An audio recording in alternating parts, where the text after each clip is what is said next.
So okay, మొత్తానికి అయితే మంచి యంగ్ అండ్ డైనమిక్ లీడర్ కావాలి. మీ మేడం అంటే ఏం పేరు మీ పొలిటికల్ ఎమ్మెల్యే? యశస్విని రెడ్డి అండి. ఓహో, యశస్విని రెడ్డియా?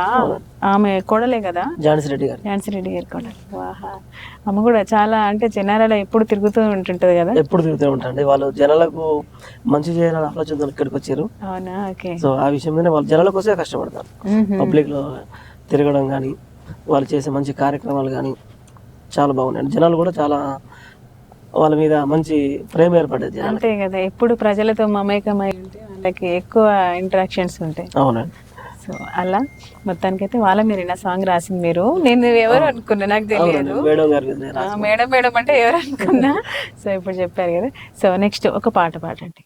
చదువుకోను పోతానయ్యా, చదువుకోను పోతానే, చదువుకోను పోవద్దంటే సేదు మింగి సత్తానే, చదువుకోను పోతానే మా అయ్యా ఓ అయ్యా, చదువుకోను పోతానే మా అయ్యా. అసలు లిరిక్స్ టక్కున గుర్తుకు రావట్లేవు కదా. దాని గురించి అంటే ఇప్పుడు తను చదువుకోలేడు కాబట్టి అలా నాన్న పోవద్దు అని అంటే తను పాడుకుంటున్న పాట ఇది.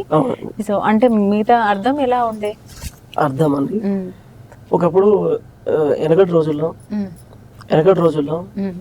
మన పెద్దలు భూస్వాముల దగ్గర పనిచేసేవాళ్ళు. సో వాళ్ళకు కొంచెం డబ్బులు ఇచ్చేసి వాళ్ళ ఇష్టానుసారంగా రాసుకొని బానిసలాగా చేసేవాళ్ళు.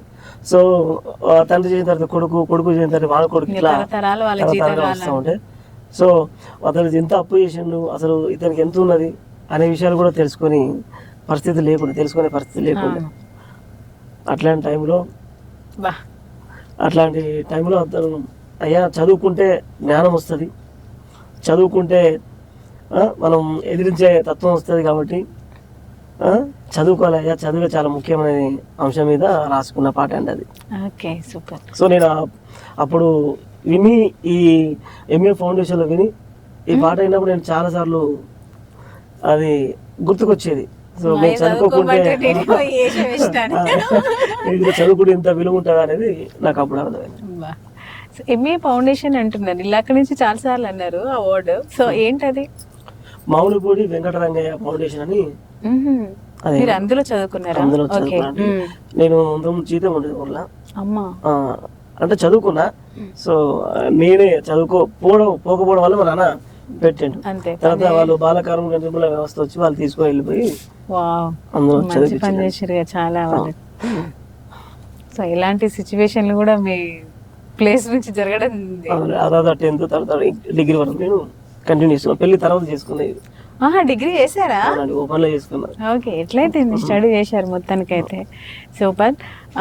నాకు తెలిసి అక్కడ పాలకొరికి సోమన విగ్రహం లాంటిది, సోమనాథుని టెంపుల్ కి ఇట్లా చాలా ఫేమస్. చాలా బాగుంటది టెంపుల్, సోమనాథుని టెంపుల్ చాలా బాగుంటది.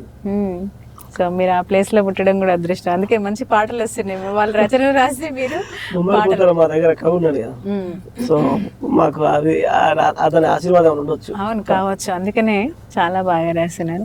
సో సోమన అయితే ఇంకా చెప్పని అవసరం లేదు. వాళ్ళ ఈ రచనలు కానీ, తను ఇంత బాగా శైవ కవి కదా ఆయన. సో ఎక్కువ మొత్తానికి మీకు సైడ్ సంబంధించిన టాపిక్స్ కూడా ఉన్నాయి కదా స్కూల్లో. అప్పుడు మనకి 8th క్లాస్లో పండితారాధ్య చరిత్ర. సోమాన్ అంటే గుర్తుకొచ్చేది, పాలకొరికి సోమాన్ అంటే అప్పట్లో కాకతీయ కాలంలో శతాబ్దానికి సంబంధించిన వాళ్ళే, వాళ్ళ జనరేషన్కి 13వ శతాబ్దం అప్పట్లో వాళ్ళు కూడా అదే 13వ శతాబ్దంగా. సో మన సోమన్ అంటే మంచిగా సోమనాథుడు కాబట్టి ఎక్కువ అటు సైడ్ నాకు తెలిసి ఎక్కువ అవే ఉండొచ్చు. శివలింగాలు ఎక్కువ శివుని శైవే కవి కాబట్టి. మా గ్రామంలో కూడా అందరు శివుడు అంటే చాలా భక్తి. శివుడు అంటే సో ఆయన మొత్తం అక్కడ స్ప్రెడ్ చేసింది కదా. మనకి టాపిక్స్ కూడా ఉన్నాయి కదా, బండారి బసవన్న అనే టాపిక్స్ అప్పట్లో కొంచెం పెట్టేదంట. మేము చదువుకున్నట్లలో నాకు గుర్తుకున్నాయి అన్నట్టు అవి. సో పాలకొరికి సోమన్న గురించి కూడా మేము కాంపిటీషన్లో చదివినప్పుడు కొంత చరిత్రలు కొన్ని అలా రచనలు ఇట్లుంటాయి కదా, బాల్యోపచారాలని. ఆయన చాలా గొప్ప కవి అని, ద్వంద్వ కవి అని చాలా బాగా అనిపించేది. సో అప్పుడు విన్నాయి, మళ్ళీ మిమ్మల్ని చూసాక చిన్న చిన్న కొన్ని పదాలు గుర్తుకొస్తున్నాయి అన్నట్టు. చాలా అంటే అప్పట్లోనే చాలా అన్ని భాషలు నేర్చుకుని బహుభాష కోవిదులు అంటారు. అవునండి.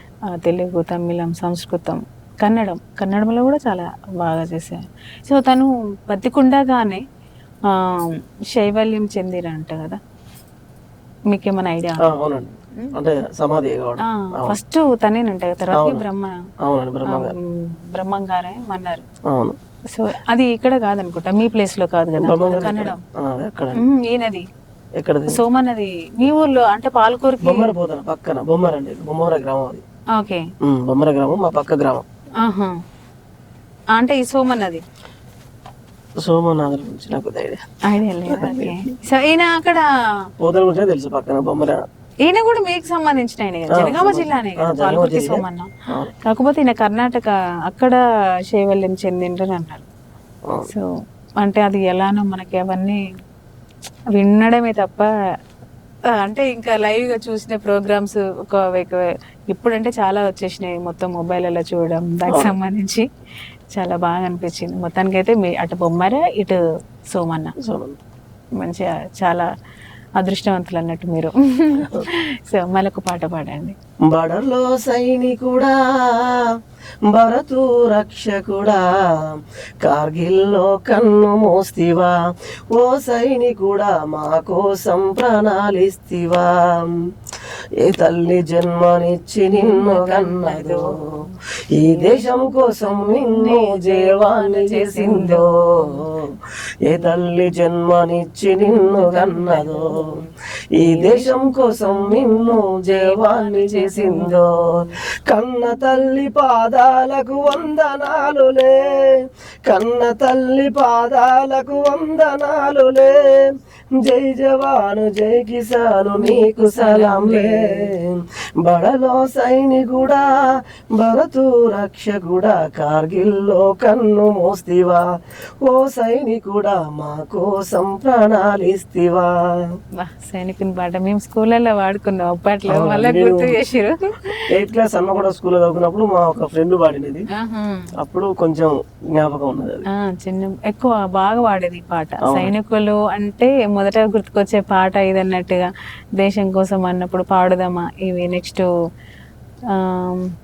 కాశ్మీరానికి కన్యాకుమారి నేస్తమా, ఇట్లా కూడా చాలా వరకు బాగుండే. మొత్తానికి మొత్తం పాఠశాలలకు సంబంధించి, చదువుకు సంబంధించి మళ్ళీ గుర్తు చేస్తున్నారు మీరు పాటలు. సో మీరు ఒక పాట రికార్డ్ చేసిరన్నారు కదా, నాకు చాలా బాగా నచ్చింది. సో మన ఛానల్లో ఏ ఛానల్లో రాబోతుంది ఎక్స్పెక్ట్ చేయొచ్చా, చెప్తారా, పాడతారా కొంచెం? మేము కొత్తగా ఒక ఛానల్ పెట్టుకున్నాం, అది జైవి ఫోక్స్ అని. జైవి ఫోక్స్ అని అంటే ఏంటో, అది ఫుల్ నేమ్ ఏంటో? జైలేష్ విష్ణు కుమార్ అని. ఓకే, మీ కొడుకుల పేర్లా? వాళ్ళ పేరుతో పెట్టుకున్నాను, జైవి ఫోక్స్ అని. త్వరలో మన సాంగ్స్ అన్ని అందులో రాబోతున్నాయి. ప్రజలు వాటిని ఆదరించి మంచి ఆదరణ లభించి మంచి ముందుకు తీసుకెళ్ళాలి మీ ఛానల్. సో జేవీ ఫోక్స్ లో మంచి పాటలు రాబోతున్నాయి. మీ బ్రదర్ రాసిన పాటలన్నీ అలా ఛానల్లో రాబోతున్నాయి. సో మీ కొడుకులన్నీ హీరోగా పెడదాం అనుకున్నారా పాటకి? ఎందుకు మీ కొడుకుని అంటే అలా ఊహించుకొని పాటలు రాసిరా ఏంటి? అట్లనేం కాదండి. సో నేనేమనుకున్నా అంటే మా అబ్బాయిలు అయితే పెద్దోళ్ళే కదా, సో చూడడానికి చాలా బాగానే ఉంటుంది కాబట్టి మనతో చేద్దామన్న ఆలోచనతోని అనుకున్నాను, చేస్తున్నారు మొత్తానికి. సో ఫస్ట్ పాట రికార్డింగ్ చేయించారు కదా, చేయించిన. ఒక్కసారి పాడతారా? కొంచెమే పాడండి, ఏం లీక్ చేయరు, ఆల్రెడీ రికార్డింగ్ అయిపోయింది. ఇవాళ రేపు షార్ట్ కూడా ప్రోమో కూడా వచ్చేస్తుంది కదా. ఓకే. ఓరోరి వారి ఆది నన్ను చేసుకోర షాది, నీ ఇంటి పేరు నాది నన్ను పెట్టుకోరాది, ఓ సోసి పిల్ల మళ్ళీ నువ్వు పెట్టమాకెళ్ళుల్లి, వద్దంటే నువ్వు పెళ్ళి జరాపుతావ తల్లి, నీ చుట్టూ తిరుగుతున్నా పరశాను చేస్తా ఉన్నా, పట్టించుకోర నన్ను పెళ్ళాడగోరుతున్నా, కాదంటూ పోతా ఉన్నా కష్టాల్లో నేను ఉన్నా, సెటిల్ అయ్యేదాకా నన్ను చెడగొట్టమాకు అన్నా, నా ఇల్లు నీ ఇంటికి దగ్గర బావా, నలుగురితో వచ్చి మాట్లాడిపోవా, నా ఇల్లు నీ ఇంటికి దగ్గర బావా, నలుగురితో మాట్లాడి వచ్చి. అసలు ఆ పదాల కూర్పు ఉన్నది చూసిరా, ఎండింగ్స్ అన్ని అసలు సేమ్ ఒక్క పదం తోటి, ఒక్కటే లెటర్ తోటి అల్టిమేట్ గా క్లోజ్ చేసిరు. సో అంటే మీ ఎక్స్పీరియన్స్ ఏమన్నా, మీ ఆవిడ అప్పట్లో పెళ్లి చేసుకోమంటే ప్రతి పాట కూడా మా భార్యను ఊహించుకొని రాస్తాను, ఆమె చేసుకోమంటే నువ్వు అమ్మేమో, అందుకే నీ పాట రాసుకోరేమో అనుకున్నా. నేను ఏదైనా అనుకున్నప్పుడు పాట అనుకున్నప్పుడు నా జీవితంలో జరిగిన సంఘటన కొన్ని తీసుకుంటా, అవి గుర్తు చేసుకుంటూ జోడించేసి రాసుకుంటాను. ఇంకా వాటికి ఇంత మసాలా దట్టించేసి మంచిగా రాసేస్తారు. అవును.